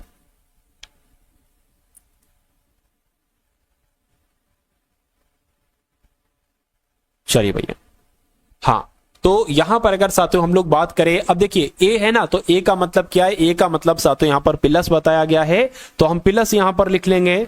उसके बाद C है, C का मतलब गुणा बताया गया, तो गुणा लिख लिया। B है, B का मतलब साथियों माइनस है, ठीक है, B का मतलब माइनस है। 21 का मतलब 21 के बाद A है, और A का मतलब क्या है, प्लस है, और यहां पर A आ गया, A का मतलब प्लस है, ठीक है, और D आ गया, D का मतलब क्या है साथियों, यहां पर भाग है, ठीक है, और यहां पर D का मतलब क्या हो जाएगा, ये भी भाग हो जाएगा। तो अब आपको साथियों इसको सॉल्व करना है, कैसे ये सॉल्व होगा मुझे बताइए। देखिए 36 है, 36 लिख दिया, प्लस 15 चौक कितने हो जाएंगे, 60 हो जाएंगे, माइनस इन दोनों को जोड़ेंगे तो साथियों 4 और 3 34 आ जाएगा, और ये आपका 8 आ जाएगा, और 8 को 24 से कट करेंगे तो 8 3 24 यानी कि 3 आ जाएगा। अब इनको अगर साथियों जोड़ते हैं तो ये कितना 96 आ जाएगा, माइनस 34 प्लस 3 आ जाएगा। तो 96 में से अगर 34 घटाते हैं तो कितना बचता है, 2 6 62 बचेगा, 62 और 3 कितना हो जाएगा, मैं कहूंगा 65 हो जाएगा। और 65 कौन से ऑप्शन में है, तो ऑप्शन नंबर ए वाले में है। 2 बहनों रजनी और रानी, इनकी आयु का अनुपात कितना है, 2:3 है। अगर साथियों यहां पर कहा जाए, अगर हम लोग इसको 2 मान सकते हैं, अगर कह रहे कि रजनी की उम्र 2 है तो रानी की उम्र कितनी हो सकती है, 3 हो सकती है। या हम इसको ऐसे भी मान सकते हैं कि साथियों अगर रजनी की उम्र 20 है तो रानी की उम्र 30 हो सकती है, ऐसे भी इसको हम मान सकते हैं। तो साथियों इसको अनुपात पे है ना, तो साथियों इसको 2x और 3x इसको कर सकते हैं। कह रहे कि 6 वर्ष के बाद उनकी आयु का अनुपात इतना हो जाता है 3:4, किनका, 2 और 3 का। तो मैं कहूंगा साथियों ये किसकी उम्र है, ये रजनी की उम्र है। और कह रहे कि 6 वर्ष के बाद, तो साथियों 6 वर्ष के बाद कहा गया 6 प्लस कर देंगे। उसी प्रकार 3x की अगर बात करें तो ये रानी की उम्र है, यानी कि रानी की उम्र में भी 6 वर्ष के बाद, तो 6 वर्ष प्लस कर देंगे। 6 वर्ष के बाद इनका अनुपात कितना हो जाता है, 3:4, यानी कि 3/4 हो जाता है। तो रजनी की वर्तमान आयु साथियों आपसे पूछी जा रही है, रजनी की वर्तमान आयु 2x है, यानी कि आपसे पूछा जा रहा है 2x का मान क्या होगा। तो इसको कैलकुलेट करके हम x का मान निकाल लेंगे, लेंगे और फिर 2x का मान निकालना बहुत आसान हमारे लिए हो जाएगा। अब बराबर लगाए ना तो क्रॉस मल्टीप्लाई होगी, 4 की 2x से होगी तो साथियों 8x हो जाएगा, 4 की 6 से होगी तो 4 छंग 24 हो जाएगा, बराबर 3 की 3x से होगी तो 3 तियां 9x हो जाएगा, 3 छंग 18 हो जाएगा। ठीक है, अब बड़ा क्या है 8x या 9x, तो साथियों 9x इधर है, अब बराबर के उधर है 8x, जब इधर लेंगे तो ये माइनस का हो जाएगा, ये बराबर लिखा और ये 24 जैसे है ना वैसे लिख देंगे, अब बराबर के उधर है 18 इधर आएगा तो माइनस का हो जाएगा। 9x में से 8x जाएगा साथियों x बचेगा, और 24 में से 18 जाते हैं तो 6 बचता है, यानी कि x बराबर हमें पता चल गया है कि 6 है। तो रजनी की उम्र आपको बताना थी, रजनी की उम्र 2x है, तो जब x बराबर 6x है तो 2x बराबर क्या हो जाएगा 2 × 6 हो जाएगा। तो मैं कहूंगा 12 वर्ष जो है ना ये रजनी की उम्र है, और 12 वर्ष कौन से ऑप्शन में है, ऑप्शन नंबर ए वाले में है। ठीक है, उसके बाद अगर आपसे ये पूछा जाता कि रजनी की वर्तमान उम्र ना पूछ के रानी की वर्तमान उम्र पूछ लेते, तो रानी की वर्तमान उम्र 3x है, तो साथियों जब x बराबर 6 है तो मैं कहूंगा साथियों कितना हो जाएगा 6 तियां 18 हो जाएगा, तो 18 वर्ष जो है ना ये रानी की उम्र आपकी निकल जाती है। तो दोनों चीजें मैंने आपको बता दी, दोनों चीजें आप लोग यहाँ पर याद रखेंगे। चलिए भाई, अब उसके बाद देखते हैं नेक्स्ट नंबर का सवाल है आपकी स्क्रीन पर, कह रहे कि दिए गए विकल्पों में से उस संख्या का चयन कीजिए जो निम्नलिखित श्रेणी में प्रश्नवाचक चिन्ह के स्थान पर आ सकती है। जैसे कि सबसे पहले 6 लिखा हुआ है, फिर उसके बाद 22 है, फिर उसके बाद 70 है, उसके बाद साथियों 214 आपको बताने कि उसके बाद कौन सा नंबर आएगा, और उसके बाद 1942 ही आना चाहिए। तो ऐसा सवाल अगर आपसे पूछा जाए तो मैं कहूंगा कैसे आप इस सवाल का जवाब दे पाएंगे। देखिए कभी भी अगर आप देखें कि नंबर बहुत तेजी से बढ़ रहे हैं, क्या नंबर बहुत तेजी से बढ़े 6 से 22, 22 से 70, तो वहां पर हमेशा गुणा का इस्तेमाल हुआ है। अगर हम 6 की गुणा किससे करें तो ये साथियों 22 आ जाए, अगर हम 6 की गुणा 3 से करते हैं तो 6 तियां 18, और इसमें 4 जोड़ देते हैं हमें ये 22 मिल जाएगा। उसी प्रकार अगर हम 22 की गुणा साथियों 3 से करते हैं तो 66 हो जाएगा, इसमें भी अगर 4 जोड़ देते हैं तो 70 हमें मिल जाएगा। उसी प्रकार 70 की गुणा 3 से करते हैं तो 7 तियां 21 यानी कि 210 मिल जाएगा। अगर हम साथ उसमें 4 जोड़ देते हैं तो 214 हमें मिल जाएगा। तो अब बच्चा बता देगा कि 214 में भी 3 की गुणा कराना पड़ेगी, तो 214 में जब 3 की गुणा कराएंगे तो 3 चौक 12 हो जाएगा, 4 आ जाएगा, 3 दूना 6 आ जाएगा, और इसमें 4 जोड़ दीजिए तो मैं कहूंगा 600 कितना हो जाएगा 46 आपका आंसर हो जाएगा, और 646 यहां पर आ जाएगा, बिल्कुल साथियों 646 आ जाएगा। और ये कौन से ऑप्शन में है तो मैं कहूंगा ऑप्शन नंबर सी वाले में है। नेक्स्ट नंबर का सवाल है यहाँ पर, नेक्स्ट नंबर का सवाल है कह रहे कि विटीकल्चर का अंगूर से वही संबंध है जो फ्लोरिकल्चर का किससे है, मुझे बताएं। देखिए जिस प्रकार अंगूर के उत्पादन को विटीकल्चर कहा जाता है उसी प्रकार फूलों के उत्पादन को फ्लोरिकल्चर कहा जाता है। तो इस प्रकार जिनका भी आंसर ए बिल्कुल करेक्ट है। अगला सवाल आपकी स्क्रीन पर है, कह रहे कि SRQPON, उसके बाद कौन से 3 लेटर यहां पर आएंगे, और उसके बाद JIH आना चाहिए, और उसके बाद GFE आना चाहिए। तो यहां पर अगर बात करें साथियों, देखिए मेरा कहने का मतलब है S 19 पर आता है, P 16 पर आता है, ठीक, कोई दिक्कत नहीं, कोई दिक्कत नहीं। यहां से अगर बात करें, अच्छा यहां भी J से G हुआ, यानी कि यहां पर भी 7 घटा है और यहां पर भी 7 घटा है। तो अगर हम P में 7 घटाए, P 16 पर होता है, तो जब P में 7 घटाएंगे साथियों, सॉरी 7 नहीं, कितना 3 घटाया जा रहा है ना, अरे भाई J 10 पर होता है, G 7 पर होता है, 3 तो घटाया गया। S 19 पर होता है, P 16 पर होता है, 3 घटाया गया। तो 16 में जब आप घटाओगे ना तो 13 आ जाएगा, 13 पर M होता है। देखो M तो एक यहां पर है, एक साथियों यहां पर है। R 18 पर होता है, 18 से 15 यानी कि O हो गया है। अब इसमें 3 घटाओगे तो मैं कहूंगा साथियों कितना आ जाएगा, L आपका आ जाएगा। तो ML कहां पर लिखा हुआ है, ऑप्शन नंबर बी में लिखा हुआ है। ऐसे सवाल को करके आपको आगे बढ़ना चाहिए। चलिए अब यहां पर मैं आपको एक चीज बना देता हूं साथियों, मैं आपको बनाकर दिखला देता हूं, ठीक, थोड़ा सा मैं कोशिश करता हूं। देखिए चलिए ऐसा सवाल आपसे अगर पूछा जाए तो आप क्या करेंगे। देखिए ये आपका E हो गया, ये क्या हो गया, ये E हो गया, ये आपका H हो गया, ये आपका G हो गया, और ये साथियों F हो गया, और ये जो है ना ये आपका C हो गया, और ये आपका D हो गया। कहा जा रहा है कि C जहां पर दर्शाया जा रहा है ना, तो C के विपरीत पर कौन सा लेटर आएगा, इतनी सी बात आपसे यहां पर पूछी जा रही है। तो C कहां पर है, C यहां पर है। अब देखिए मैं आपको बता देता हूं कि अगर आपसे पूछा जाए E का विपरीत क्या होगा तो आपको G बताना है, यानी कि E का विपरीत क्या हो जाएगा, G हो जाएगा। अगर आपसे पूछा जाए साथियों क्या कि F का विपरीत क्या होगा, तो D, यानी कि D का विपरीत क्या हो जाएगा, F। बचा क्या C, तो C का विपरीत क्या होगा, C का विपरीत साथियों H हो जाएगा। तो यही यहां पर पूछा गया है, C का विपरीत क्या होगा, मैं कहूंगा H होगा। जिनका भी आंसर ऑप्शन नंबर C के साथ है, मैं कहूंगा आंसर आपका बिल्कुल करेक्ट भाई, बहुत बढ़िया, वेरी गुड क्लास। साथियों जिन लोगों ने अभी तक क्लास को लाइक नहीं किया है, मैं उन सभी लोगों से रिक्वेस्ट करूंगा कि क्लास को आप सभी लोग एक बार लाइक कर दीजिए, और अगर वीडियो शेयर करेंगे तो अंत में शेयर करिएगा। अभी साथियों आपको कोई दिक्कत, कोई परेशानी महसूस नहीं होना चाहिए। करेंगे एक लड़के की ओर इशारा। अच्छा, ये दो क्वेश्चन यहां पर आ गए, एक ये क्वेश्चन है और एक ये अलग क्वेश्चन है, ठीक है। चलिए, करें एक लड़की की ओर इशारा करते हुए रंजीता ने कहा, क्या कहा, एक लड़का मान लीजिए वो आप हैं, ठीक है, और इशारा करते हुए रंजीता ने कहा कि वह मेरे पति के ससुर। लड़की क्या करे, लड़की कह रही मेरे पति के ससुर, मेरे उन लड़की के पति के ससुर कौन होंगे, लड़की के पति के ससुर कौन होंगे, उस लड़की के पिताजी ही होंगे। तो उस लड़की के पिताजी ही होंगे, कह रहे कि उस पिताजी के इकलौती पुत्री, इकलौती पुत्री यानी कि वो अपनी खुद की बात कर रही है, इकलौती पुत्र यानी कि खुद के पुत्र, यानी कि इसके पुत्र, खुद के ही पुत्र के पिता, खुद के पुत्र के ही, मतलब खुद के पुत्र के ही पिता, यानी कि इसके पति की बात चल रही है लड़की के, ठीक है। पिता की इकलौती बहन, यानी कि इनकी पति देव की जो बहन है ना, बहन का पुत्र है, ठीक है, बहन का पुत्र है। तो उस लड़के की माँ, अच्छा, इस लड़के की माँ रंजीता के, ठीक है। अब देखिए, इस लड़के की माँ ये होगी, लड़के की माँ का रंजीता के पति से क्या संबंध होगा। तो मैं कहूंगा साथियों यहां पर क्या संबंध हो जाएगा, देखकर मुझे बताइए फटाफट। देखिए, मैं आपको दोबारा से अच्छे तरीके से इसको थोड़ा सा और आसानी लैंग्वेज में आपको समझा कर दिखा देता हूं। बिल्कुल एक एक चीज मैं आपको साथियों बता दे रहा हूं, ताकि ये अगर सवाल आपके दोबारा आपको दिखे तो आप इसको बहुत आराम से कर डालें। क्या कहा गया है साथियों कि एक रंजीता है,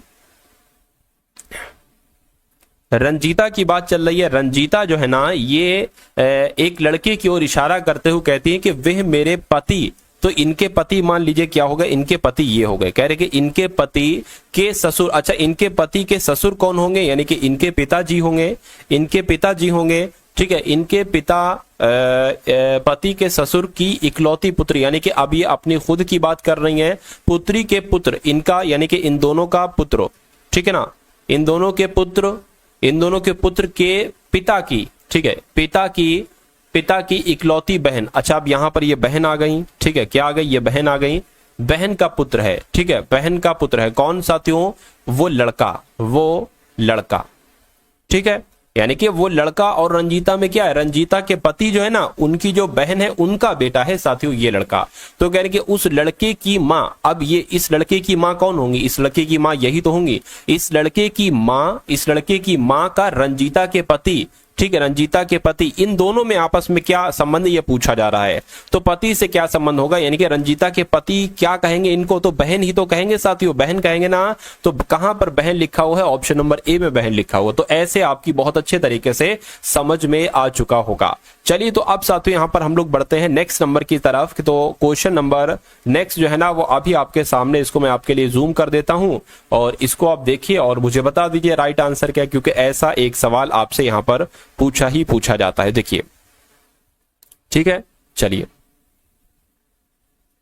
तो यहां पर अगर साथियों बात करें क्या कहा गया, जैसे अंग्रेजी वर्णमाला में होता है ना, वैसे आपको यहां पर लगाना है। तो सबसे पहले साथियों क्या आ जाएगा, देखिए एसी लिखा हुआ है, एसी ए लिखा हुआ है, तो ये सबसे पहले आ जाएगा। उसके बाद साथियों यहां पर अगर बात करें ACC लिखा हुआ है, ACC लिखा हुआ है, ये तो नहीं आएगा, ये टी है, तो ACC ई पहले आएगा, ओ बाद में आएगा। तो साथियों 3 आ जाएगा। उसके बाद क्या आ जाएगा, ठीक है, अच्छा ये AC ये तो लिखा हुआ है ACO, तो ये 3 वाला पहले आ गया, ठीक है ना।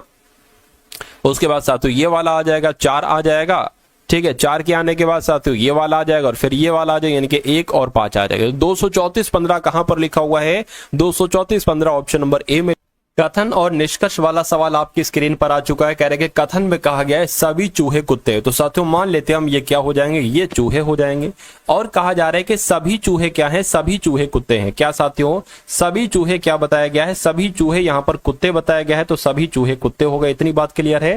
कह रहे कि कुछ चूहे मुर्गियां हैं, कुछ चूहे, मान लेते इतने चूहे क्या हो जाएंगी, इतने चूहे साथियों मुर्गियां हो जाएंगी। अब निष्कर्ष को देखिए और बताइए कौन कौन से निष्कर्ष यहाँ पर सही है, कौन कौन से निष्कर्ष गलत है।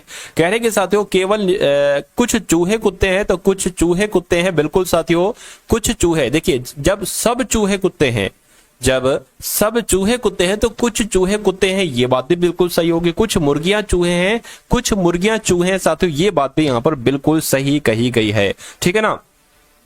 तो मैं कहूंगा कि निष्कर्ष 1 और 2 आपके दोनों यहां पर सही हो जाएंगे, दोनों यहां पर आपके सही हो जाएंगे, तो आपका ये राइट आंसर हो जाएगा।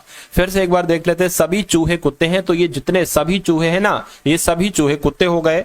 कुछ चूहे मान लीजिए इतने चूहे साथियों मुर्गियां हैं, तो इतने चूहे मुर्गियां हो गई। कुछ चूहे कुत्ते हैं, तो कुछ चूहे कुत्ते हैं। जब सब चूहे कुत्ते हैं तो कुछ चूहे भी कुत्ते हो गए, इसलिए सही होगा। कुछ मुर्गियां चूहे हैं, इतनी मुर्गियां साथियों, इतनी मुर्गियां चूहे हैं, ये बात भी बिल्कुल यहां पर सही हो जाएगी। तो निष्कर्ष 1 और 2 दोनों ही पालन करते हैं, राइट आंसर आपका डी के साथ जाएगा। अगला सवाल है आपकी स्क्रीन पर, कह रहे कि भतीजा ब्यूटिशियन महिलाएं, इसका आपको सही आरेख बताना है, कौन सा बन रहा है मुझे बताइए। देखिए मान लीजिए ये क्या हो गई, ये भतीजियां हो गई। अब जितनी भी भतीजियां होंगी, जितनी भी भतीजी होंगी, वो सब साथियों महिलाएं होंगी। तो मैं कहूंगा साथियों ये महिलाओं के अंदर आ जाएंगी, ये महिलाओं के अंतर्गत आ जाएंगी। उसके अलावा जब हम बात करते हैं ब्यूटिशियन की, तो कुछ ब्यूटिशियन भतीजियां भी हो सकती हैं, कुछ ब्यूटिशियन महिलाएं भी हो सकती हैं, और कुछ ब्यूटिशियन महिलाएं नहीं भी हो सकती हैं। तो ये आपकी क्या होगी, ये ब्यूटिशियन होगी। तो ऐसा आरेख क्या ये बना है, नहीं ये बना है, नहीं ये बना है, नहीं साथियों ऐसा बना है। तो मैं कहूंगा कि राइट आंसर आपका सी के साथ जाएगा। अगला सवाल है, कह रहे कि जीरो नहीं ओ है, ओ खाली जगह के एम खाली जगह ओ पी के खाली जगह ए ओ खाली जगह एम ए। तो अब आपको यहां पर बताने के इन खाली जगह में कौन कौन से साथियों लेटर्स आएंगे, देखकर मुझे बता दीजिए। चलिए टोटल काउंट कीजिए कि लेटर आखिर कितने हैं। तो 1 2 3 4 5 6 7 8 9 10 11 12 13 14 15 16, यानी कि 16 है, तो 4 का पेयर बन सकता है। 1 2 3 4 ये पेयर, 1 2 3 4 ये अलग, 1 2 3 4 ये अलग, 1 2 3 4 ये अलग, ठीक है। अच्छा यहां पर अगर बात करें, 1 सेकेंड, 1 2 3 4, 1 2 3 4, 1 2 3 4 और 1 2 3 4, यहां पर कुछ मिस्टेक हो रही है भाई साहब क्या?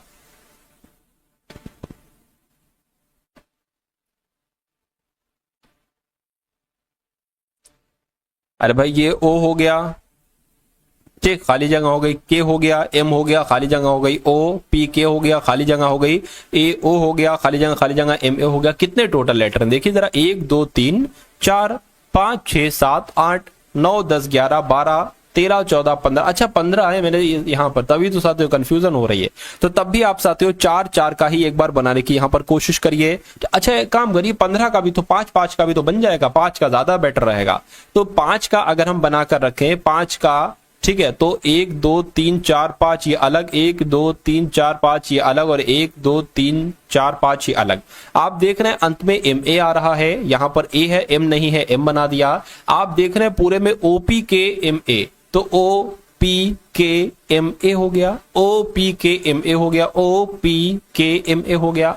अब देखिए आपने क्या क्या लिखा है, आपने पी लिखा है, आपने ए लिखा है, आपने एम लिखा है, आपने पी के लिखा है। ऐसा कौन से ऑप्शन में लिखा हुआ है, पी ए एम पी के? मैं कहूंगा ऐसा ऑप्शन नंबर बी में लिखा हुआ है। तो ये क्या होगा, ये आपका बिल्कुल करेक्ट आंसर हो जाएगा।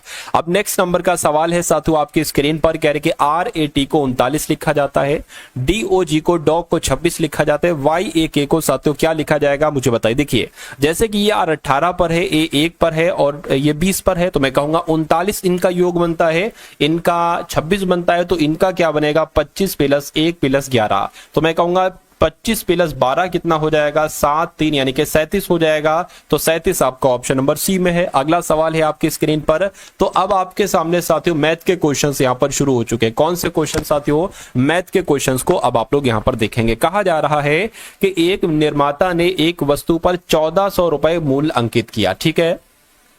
एक वस्तु कितने रुपए की है, 1400 रुपए की है, और एक खुदरा विक्रेता को 25% की छूट पर बेच दिया। तो जब इसको 25% की छूट पर बेचेंगे, यानी कि इसको 75% में बेचेंगे, 25 तियां 25 चौक, अगर कट करे तो 4 तियां 12, 4 पंजे 20, जीरो आ गया। 35 तियां कितने हो जाएंगे, 105 हो जाएंगे, जीरो था, जीरो लगा लीजिए। यानी कि मैं कह सकता हूं कि अगर 1400 रुपए की कोई चीज है, 25% की छूट दी जाए तो वो 1050 की हो जाएगी। उसके बाद कह रहे हैं कि जिसने इसे बेचकर 12% लाभ अर्जित किया, यानी कि जो 1050 की मिली ना, इसने इसको 12% मुनाफे से बेचा, यानी कि इसको 112% में बेचा होगा। तो ये हो गया। अब इसको साथ आप कैलकुलेट कर लीजिए, ठीक है। खुदरा विक्रेता ने वस्तु किस मूल्य पर रखी आपसे पूछा जा रहा है, तो इसको कैलकुलेट कीजिए। 0 से 0 कटा, 5 दूना 10, 5 दूना 10, 5 एकम 5 हो गया। 2 से कट करेंगे, 2 पंजे और 2 छंग। अब 56 की गुणा जरा 21 से कराइए साथियों, तो 56 आ जाएगा। और यहां पर 6 दूना 12 आ गया, 5 दूना 10 और एक आपका 11 आ जाएगा, 6 आ गया, 7 आ गया, 1 बिल्कुल साथियों। खुदरा विक्रेता ने वस्तु को किस मूल्य पर बेचा, तो 1176 रुपए में बेचा, इसलिए राइट आंसर आपका ऑप्शन नंबर सी के साथ जाएगा। अगला सवाल आपकी स्क्रीन पर देखिए, कहने के 12 मीटर, 15 मीटर, 20 मीटर की विमाओं वाले एक कमरे की 4 दीवारों पर 2 मीटर प्रति स्क्वायर, क्या लिखा हुआ है, 2 रुपए प्रति मीटर स्क्वायर, यानी कि 1 मीटर स्क्वायर का खर्चा कितना है साथियों, ठीक है ना, कितना है, 2 रुपए मीटर प्रति स्क्वायर है की दर से पुताई कराई जानी। आप क्या एक काम करो साथियों, आप कमरे के चारों दीवारों का क्षेत्रफल ज्ञात कर लो और कमरे के चारों दीवारों का क्षेत्रफल जो ज्ञात होगा ना, उसकी गुणा 2 रुपए से कर देना। क्यों? क्योंकि आपको साथियों इसका खर्चा निकालना है। तो क्षेत्रफल क्या होगा, कमरे की चारों दीवारों का क्षेत्रफल 2 ब्रैकेट में क्या हो जाएगा साथियों, ब्रैकेट में आपका L और प्लस बी, यानी कि लंबाई प्लस चौड़ाई गुणा ऊंचाई हो जाएगा। तो 2 आ जाएगा, लंबाई कितना है, 12 है, तो लंबाई 12 आ गया, प्लस चौड़ाई कितनी है साथियों, 15 है, और ये h कितना है साथियों, 20 है। तो ये कितना हो जाएगा, मैं कहूंगा ये तो 27 हो जाएगा, 20 हो जाएगा, गुणा आपका 2 हो जाएगा। इतनी बात क्लियर है, बिल्कुल। अब देखिए यहां पर अगर बात करें 40 हो गया, यानी कि 27 की गुणा 4 से जरा कराइए, 7 चौक आपका 28 हो जाएगा, 2 चला गया, 4 दूना 8, 9 10, यानी कि 1080 आपका आ जाएगा, ठीक है ना।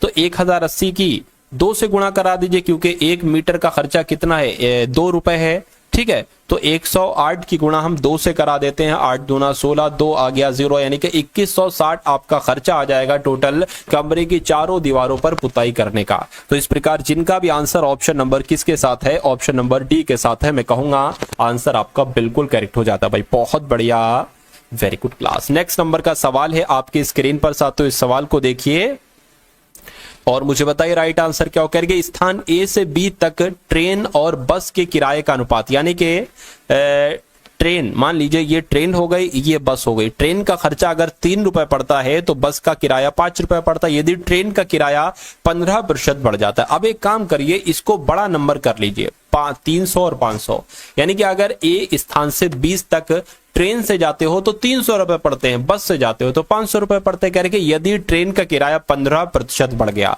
अगर 300 का 15% हम बढ़ाएं तो पहले तो 300 का 15% आप निकालिए जरा, 45 आ जाएगा, यानी कि 345, 15% बढ़ा यानी कि 345 हो गया 300 से। फिर कह रहे हैं कि बस का किराया 10% बढ़ा तो 500 का 10% 50 होता है, यानी कि 550 हो गया। इतनी बात क्लियर है, बिल्कुल। कह रहे हैं कि तो ट्रेन और बस के नए किरायों का अनुपात क्या होगा, इनका अब अनुपात आपको निकालना है। 5 छंग 30 हो जाएगा, 5 नीम 45 हो जाएगा, 5 एकम 5, 5 एकम 5 ये हो जाएगा, यानी कि 69,110 ये आपका ट्रेन और बस के नए किरायों का अनुपात निकलेगा। तो जिनका भी आंसर ऑप्शन नंबर सी है, मैं कहूंगा आंसर आपका साथियों बिल्कुल करेक्ट हो जाता है। निम्न व्यंजक को सरल कीजिए, यानी कि 2 भाग ब्रैकेट में -6 भाग 2 गुणा 3 गुणा 3 -1, इसको आपको साथियों सॉल्व करना है। तो कैसे इसको सॉल्व करेंगे, 2 भाग, ठीक है, 2 भाग और ब्रैकेट में क्या है, -6 है, ठीक है। अब 2 की भाग इससे होगी तो साथियों ये 2 नीचे आ जाएगा, ठीक है, गुणा यहां पर 3 आ जाएगा, ब्रैकेट मत गुणा 3 -1, इसको अगर कट करेंगे, इसको अगर 2 से तो 2 से जाएगा साथियों 3 बचेगा, यानी कि यहां पर आपका आ जाएगा साथियों 2 भाग, ठीक है, 2 भाग माइनस का क्या आ जाएगा, माइनस का 3 आ जाएगा, गुणा आपका 3 आ जाएगा और ब्रैकेट करके साथियों यहां पर 3 -1 आ जाएगा, ठीक है। इतनी बात क्लियर है, कहिए बिल्कुल क्लियर है। अब यहां पर अगर बात करें 2 भाग 3 3 9 हो गया, ठीक, ये माइनस का है, ये ध्यान रखिएगा। तो इसको ऐसे कर लेते साथियों, ठीक है। अब ये क्या आ गया साथियों, गुणा आ गया, -1 आ गया। अब देखिए 2 भाग 9 आ गया, गुणा 3 आ गया, और ध्यान रखिए माइनस का है, माइनस आपका 1 आ गया, 3 एकम 3, 3 3 9 आ गया, माइनस का 2/3 -1 आ गया। तो इसको अगर कैलकुलेट करेंगे, माइनस का 2, 3 एकम 3 हो जाएगा, 3 आ जाएगा, ये बराबर साथियों कितना आ जाएगा, ये 5/3 आ जाएगा, माइनस का 5/3 आएगा। तो इसको 5/3 को हम कैसे लिख सकते हैं, मैं लिख सकता हूं 3 आ गया, 3 एकम 3 आ जाएगा और 2 यहां पर आ जाएगा, ठीक है, 3 एकम 3 और 2 5/3 बात वही है। तो -1 सही 2/3 कहां लिखा हुआ है? -1 सही साथियों कहां पर लिखा हुआ? -1 सही, हाँ -1 सही 2/3 यहां पर लिखा हुआ। तो ये आपका बिल्कुल करेक्ट आंसर है। उसके बाद देखिए नेक्स्ट नंबर का सवाल है, करके एक कर्मचारी एक कार्य को 25 दिनों में पूरा कर सकता है यदि पर्यवेक्षक कर्मचारी की तुलना में 25% अधिक कार्यकुशल है। तो एक पर्यवेक्षक और 5 कर्मचारी एक साथ कार्य करते हुए इस कार्य को कितने दिनों में साथियों पूरा करेंगे, मुझे बताइए। देखिए यहाँ पर 2 लोग हैं, एक तो साथियों पर्यवेक्षक है, क्या है, एक साथियों यहाँ पर पर्यवेक्षक है और दूसरा कौन है साथियों? दूसरा आदमी एक कर्मचारी है।